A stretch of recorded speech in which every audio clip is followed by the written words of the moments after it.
Hello. Good morning. Happy Monday. Happy freaking Monday. I got my smoothie over here. Hello. Hello. Happy Monday. Hope you're having an amazing start to your week. You guys can see my smoothie. Always start the day with a smoothie. It's a great way to start. I hope everyone had an amazing freaking weekend.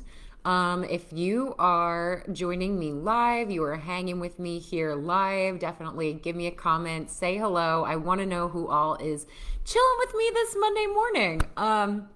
Also, if you are a client of mine, I'm so happy you're here. Freaking welcome. I'm so excited to do this little live training.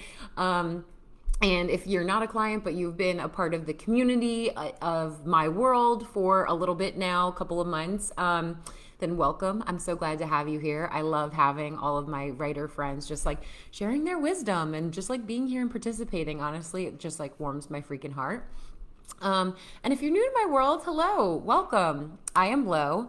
I am a best-selling ghostwriter and author, and I'm here to teach some writing to you all.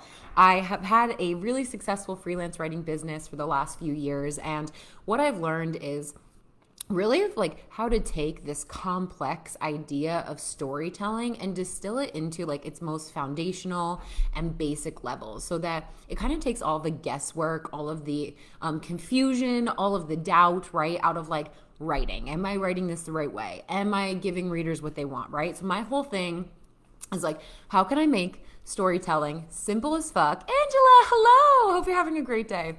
How can I make storytelling simple as fuck for everyone and make creative writing fun again? Because sometimes when we're so bogged down with worry and self-doubt and all of these other things, we really don't enjoy the process of creative writing. And I see so many people abandon it. And I'm like, no, don't do that. I think that everyone has a story that they are meant to share. So that's why I'm here, because I want everyone to be able to share the story that is on their hearts and on their minds. All right. So all of that said, what we are chatting about today are plot twists, okay? So this is not only going to be the training in the collective next month, the masterclass of the month. I also just had somebody ask me a question about this. So I was like, you know what? I'm going to kick off these 5 days of lives with a little mini training about plot twists, okay? So what the heck is a plot twist? Plot twists are changes in your story that subvert expectations. So Lo, what the hell does that mean?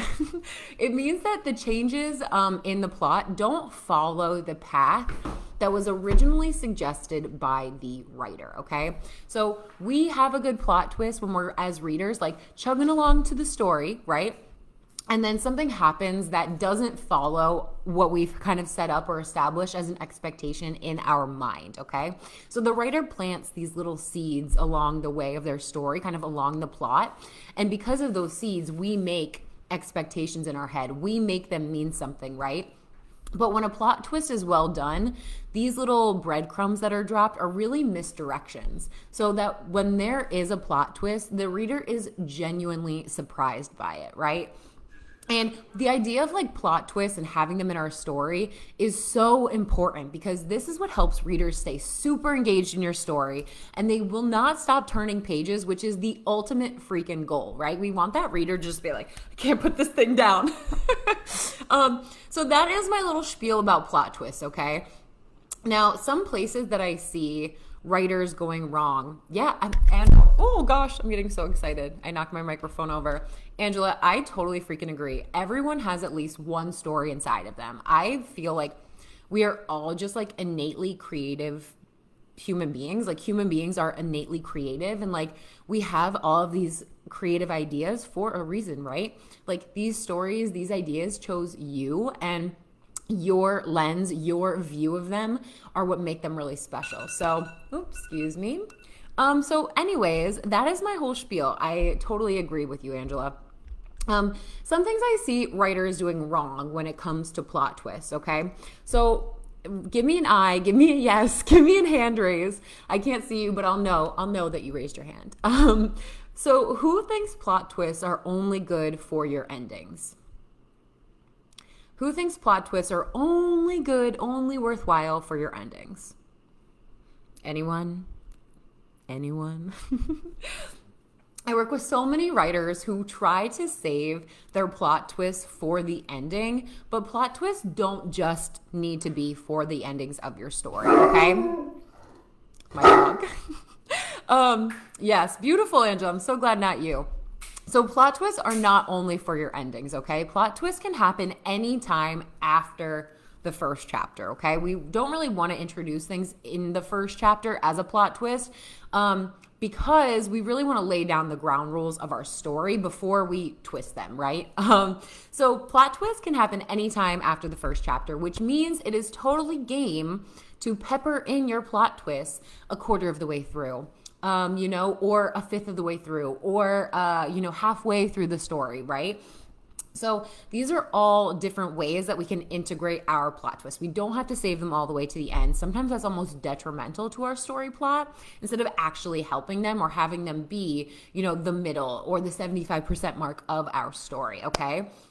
And again, the reason is we just want to lay down this groundwork of rules, of expectations before we then twist them for readers, okay? We want to have good lead up, we want to have good build up, and we want to have an amazing payoff, because that's what stories are. They're all set up, payoff, build up, payoff, right? So the other thing that I kind of see writers do, and a mistake I kind of see them make is not really having our plot twists be a surprise. So who is ever worried that their plot twists aren't really a surprise for their reader? Anyone? Because this is what I see happen. I see writers who want to build up a great plot twist, right? But they make their twists way too obvious, okay? So what happens is like writers think they're being really sneaky. They think they're, not hinting at what their plot twist is. But like in a chapter later, the reader's like, oh, I saw this coming from a mile freaking away. It was the mom or it was the dad, right? But I've also seen this happen in the total opposite direction too. So the other piece is that like if our twist is way too obvious on one hand, the other hand would be the plot twists that come out of absolutely freaking nowhere, right? Like these plot twists are the ones that just happen with no warning at all, and they don't really feel earned by your plot or your characters, okay? George, how are you? So those are some things that I see writers kind of struggling with. Let's see, some plot twists I've been able to predict. Others not so much. Yes, I worry that plot twists aren't a surprise or that it's built up too much, and then instead of it ending with a bang, it fizzles out, too much build up for nothing. Yeah, we need to find this good balance, right? Because it is really important to kind of manage the reader's expectations along the way, right? So these are really good things to note, right? Some plot twists we've been able to predict, others not so much, right? And that is the thing about good plot twists, is that when we have a good plot twist, the reader can't really see it coming, right? What are those writers doing that other writers are not? And yeah, Angela says, I'm concerned about that too. So yeah, it really is this tough balance, right? And it's hard to know because as the writer, you know what the plot twist is. You know what's coming, right? So sometimes it's hard to read your story through that lens of a brand new reader, right? So I'm going to give you some tips for writing good plot twists, ways to make them great, and then we are going to look at some examples, okay? So I want to start with some tips for writing plot twists, okay? I only have 3 tips here, but there are 10 different tips I can give you guys. But I will say that because this is a mini training, I am going to be giving you all of the tips for the masterclass in the Creative Writers Collective. So if you want more info, that is the place to be. Okay, number 1. One tip I can give for writing a good plot twist, okay? Maybe we can try killing off a seemingly important character. Okay, so if you want to get your audience's attention and keep them really engaged in your story, maybe try setting up a character who appears to be very important, right? Perhaps even someone that maybe seems like a main character of your story, right? and then cut off their head. No. And then kill them, right? This is like one way for your reader to just be like, holy shit, I thought that dude was going to be like the main character the whole time. What the hell? Now they're interested. Now they're engaged. Now this is a twist that's like, oh my God, what is going to happen next, right? Again, we're back to like just readers want to blow through these pages, okay? So killing off a seemingly important character is a great kind of way to just like throw a wrench into your audience's plan. And again, this is a plot twist that doesn't have to wait all the way to the end, right? We can throw this in a quarter of the way in. We can throw this halfway into the story, right? There's so many options.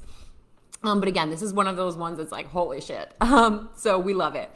Number 2 is to let your characters discover a plot twist organically. And now I see writers struggle with this one a little bit, okay? Because it doesn't maybe feel like the plot twist they want it to have. So instead of describing your plot twist using narration, using your character's internal monologue or dialogue or whatever you call it, we can actually have our main character uncover the fact someone isn't who they claim they be, or knowing that a person they thought was dead is still alive. This can be discovered organically through external action, right? Either talking to someone, connecting clues, but it doesn't always have to be this like internal revelation, right? It could be as a result of like this external action with your plot, right?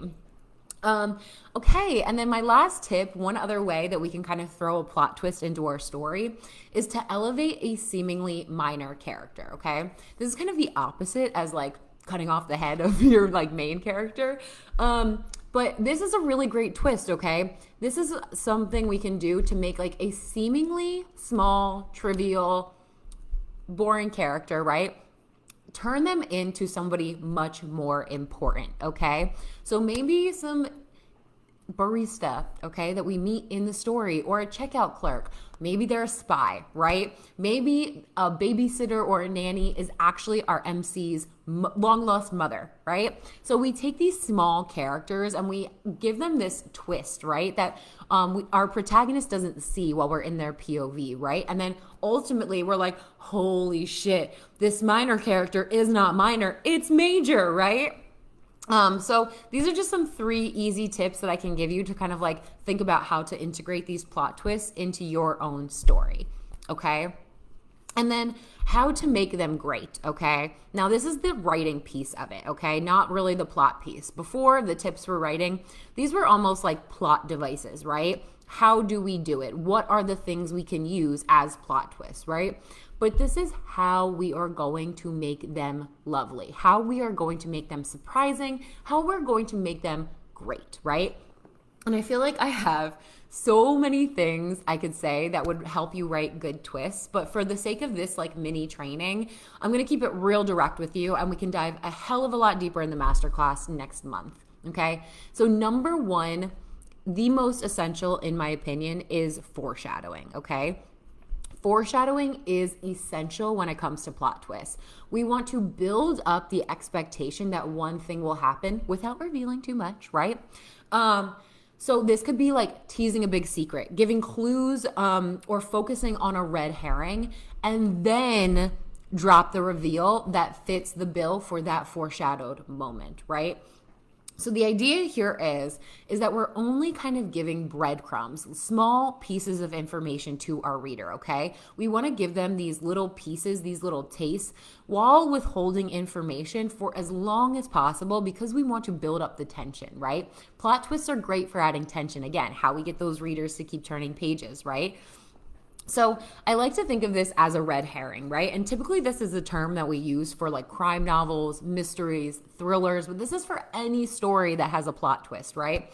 So we want to kind of be teasing this big secret with this big reveal, something that's happening under the surface, right? And we want to kind of direct the reader's focus in one direction by using this foreshadowing, but putting it maybe into a different context than the context it actually should be in for the truth to make sense, right? For the twist to all make sense here. So foreshadowing, we're leading the reader, that we're guiding their expectations towards one outcome, but then we have this big twist moment, a big reveal that shows that the outcome's actually totally different than what the reader expected, but still fits that same foreshadowed path, right? So we have that red herring. We think we're going one way and we bring the reader another, but it's essential that it's foreshadowed in our story somewhere, okay? We want the reader to be able to look back on the foreshadowing and be like, oh my God, it was there the whole time. How the heck did I miss it, right? Instead of like, is that the mother? I feel like that's the mother, right? From like page 1, you know what I mean? You want to have there be mystery. We want there to be some sort of build up for this big reveal, okay? And that's kind of my next point here.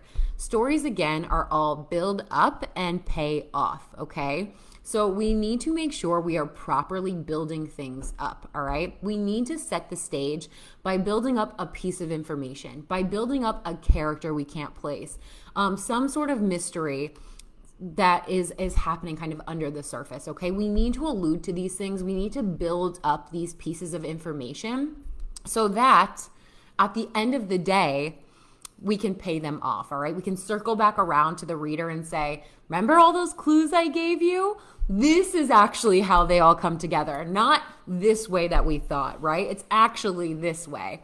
So we want to be building up this information so that the audience is expecting something big, right?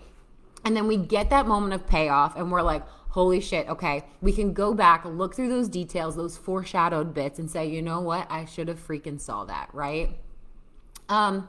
Okay, so I said, like, how can we build up to one thing only to reveal something else that's related, right? Like having these red herrings that exist in our story, but like we can use double meanings. We can use perspective of characters, right? We can use limited POV, right? We can use these tools to drop these breadcrumbs and then finally bring them full circle, okay? All right, so I have a question here too. So it's like, do all the pieces of our foreshadowing, do they all add up to reveal only one thing? Is there only one thing that can explain all of these foreshadowed moments? Or is there one explanation that mostly makes sense? Like, what is the most obvious explanation for all of these foreshadowed things, right? And then we say, even though that might be the most obvious, that's not what happened here, right? We're looking for these cases that are like 2%, right? So like when we say like the exception, right? We're looking for these like 2% of instances where like, okay, it all built up. This is the most obvious outcome, right? But there's a 2% chance it could be this outcome over here, right? Show them why it's the 2% outcome. Show them why it is the lesser known outcome that happened in this scenario, okay?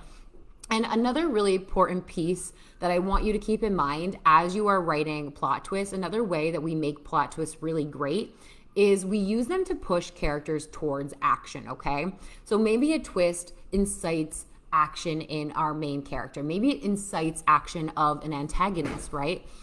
We want the twist that we use to push our main characters towards action and being actionable figures in the story, okay? We also can use these twists to reveal character, okay? And I'm not just talking like reveal that the that the groundskeeper is the guy who did the murder, right? We want them to show who our characters actually are inside, right?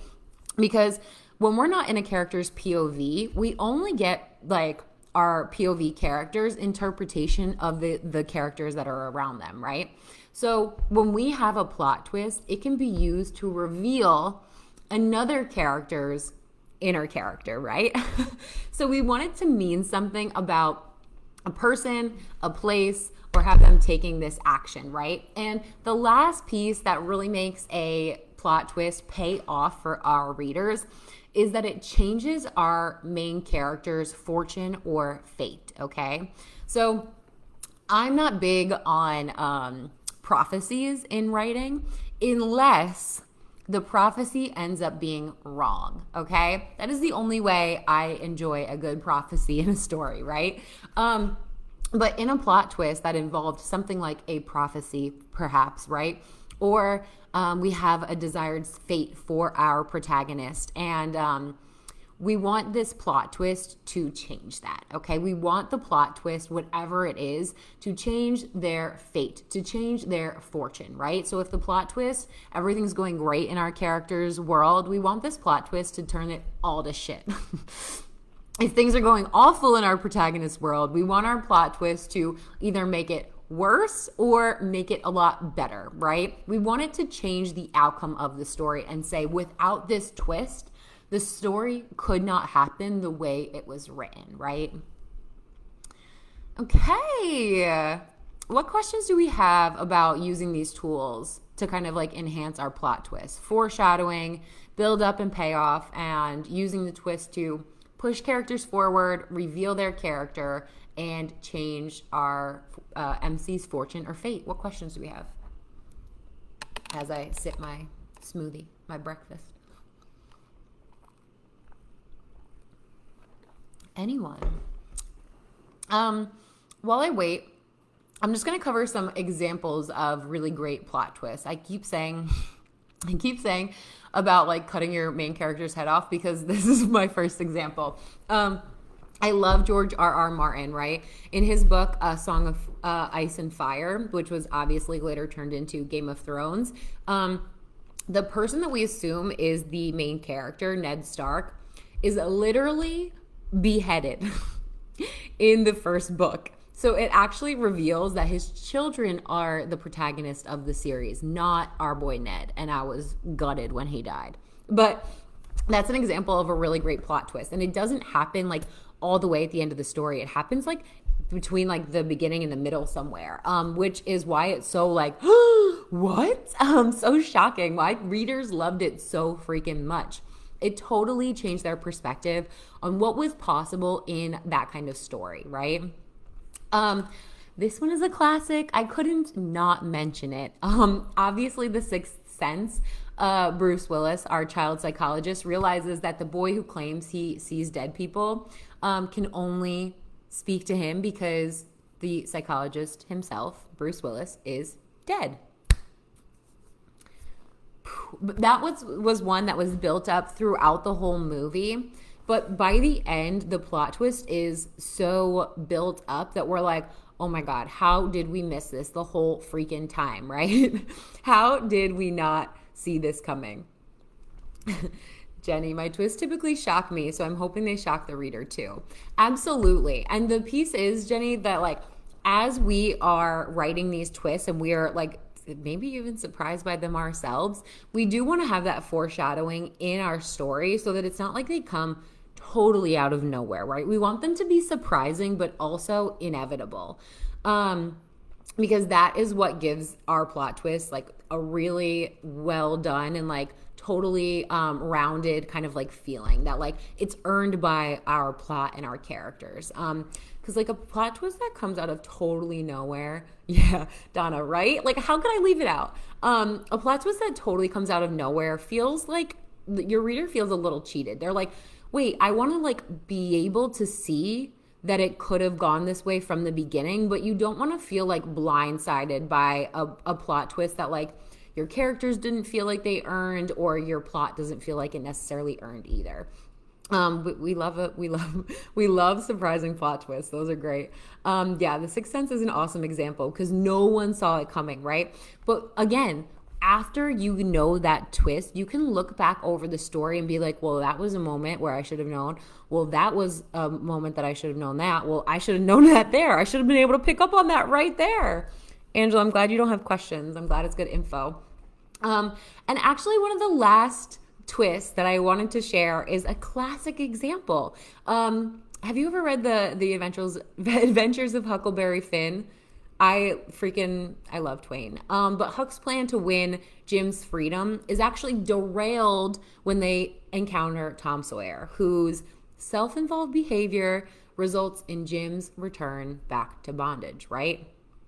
Plot twist, they meet a character, fate is changed, right? So that is another really good example of a plot twist. And again, one that changes our character's fate, right? And it's not a fantasy story. It's not a prophecy, right? But it changes the outcome of our story, right? Instead of freedom, he returns back to bondage. So that's kind of my spiel. And again, we just want to make sure that these plot twists are rooted in our story, rooted in our characters. And I love to have these plot twists that drive our protagonist's actions forward. I love to have plot twists that drive our plot forward, right? So again, we want that to be really super grounded in our story. Okay, what questions do we have? I know Angela doesn't. Yep, Angela read that, right? Like it was one of those twists where you're like, oh shit, like without that encounter, Angela, without that encounter with Tom Sawyer, the whole book would have been different, right? So that twist in the story changed the entire outcome of that story, right? That's the kind of twist that we want to have. A twist that really makes it so that the story would not have happened if the twist wasn't in existence, right? We want it to be really grounded in the story and have some sort of consequence, right? Which is the other piece. What are the consequences of this plot twist? Even one that comes at the end of a story. What's the fallout? How does this change things? And I've even seen writers like use a plot twist at the end of their story to kind of start the next series of complications for like a book series, right? So like you have book one, it ends with this plot twist. We still need to know the fallout of that plot twist before we get to the next book, right? So like we still want to have that resolved ending, that closed ending for our first book, but then we can pick up that plot twist right in the beginning of the next story, which is great. Questions. So y'all, this is a very brief look into writing a good plot twist. So I love you for being here. I definitely want to encourage you. Like we will be doing a much deeper dive on this and all of these things, giving you, like I said, all of the fun tips in this collective masterclass. So this is going to be our July masterclass in the collective, how to write good plot twists. So if you want to be involved in the collective, now is the time to join, okay? If you have been in my world, you know that I am so focused on giving you the foundational info and the easiest, most actionable tips that you can make that will, when applied to your story, start to make an immediate difference, right? I want to focus on the most potent information I can give you that you can take to your story and immediately have it make a huge freaking difference, right? Angela, it makes me want to write alternative consequences to different character choices and encounters. I freaking love that, right? It's like, how can we throw some spice and some spark and just kind of like make the reader wake up for a second and be like, oh shit, how did they do that? Oh my God, I didn't see that coming. I need to know what happens next, right? That's the feel that we want our plot twist to have. I need to know what happens the hell next, right? But I'm a huge fan, and if you know me, you know I'm a huge fan of knowledge. I believe that knowledge is power, okay? Knowledge is powerful, but to make all of that knowledge really count, we need to apply it. Knowledge without application is literally just living in our brains. So we need to start applying it to ourselves, to our mindset, to our writing also, okay? And this is how we make real, tangible, forward progress in the right direction and not just progressing, obviously, for the sake of just pushing things forward, right? And progress in our story, in our lives, it doesn't come by waiting. It doesn't come by staying in our comfort zone either, right? Knowing that fact is what really pushed me to get my own writing coach, and it's like led me to this amazing and fulfilling career as a writer and a coach, okay? So the collective has these weekly writing sprints, the book club meetings, and 12 months of master classes. 12 freaking months, guys. So you are getting all the master classes, all of the programs for the next 12 months when you join the collective, okay? These writing sprints and these book club meetings are for accountability, right? So we always have a reason to be showing up and sitting our butts in a chair and getting our work done, right? The sprints are only 20 minutes and we all have 20 minutes that we can dedicate to writing every single week. So I love this. It's also a great way for us to connect and have a little community, right? And I love book club meetings because it ensures that we're always learning. And I'm a huge fan of self-studies. So this will also be a chance for you to learn my self-study process of how I like attack books, how I look to like learn from other books and other writers. So that you can start doing this with like your own whips, your own stories, your own comp titles, right? which is a beautiful freaking thing, okay? So I'm gonna throw the June syllabus for the collective in the comments and the list of masterclasses in the comments of this live, okay? Because I want you to check it out. I will also post the links to sign up for the super duper duper early bird special. So if you pay in full for the next 12 months of the collective, you'll be saving over $300, which is a huge, lovely savings. So it ends up being $11.11 for the 12 months, which is magical, I know. But I also know that it's not realistic for everyone to pay in full, which is just fine. I love all of you equally. So there is a monthly pay-as-you-go option. So for this option, there is a $199 buy-in, but then you're only paying $99 a month for every class, every program, all of the challenges. We have a challenge every single month that will help you implement the stuff we're learning right into your story. They are meant to take all of the things we learn in the masterclass and immediately put it right into our work. And I choose a winner for the challenge every single month. And the prizes are, guys, the prizes are dope. I'm so freaking excited.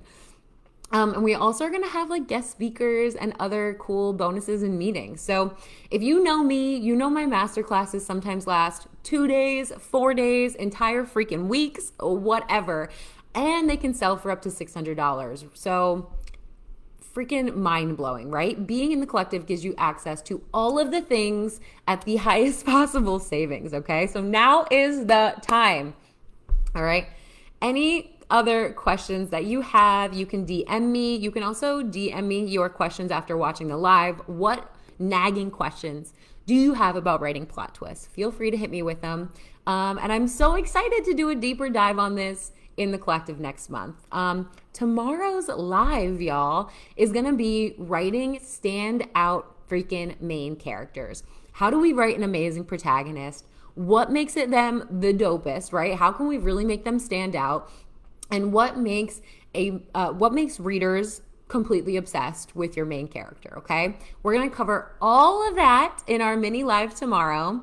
So definitely make sure that you're there or you're square. That's not it, but it's close. It's close enough. All right.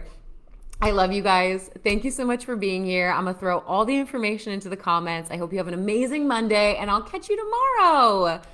Talk soon. Let me know if you liked this. Let me know if this was helpful, okay? It makes a huge difference to me. All right. Appreciate you. Have a great day.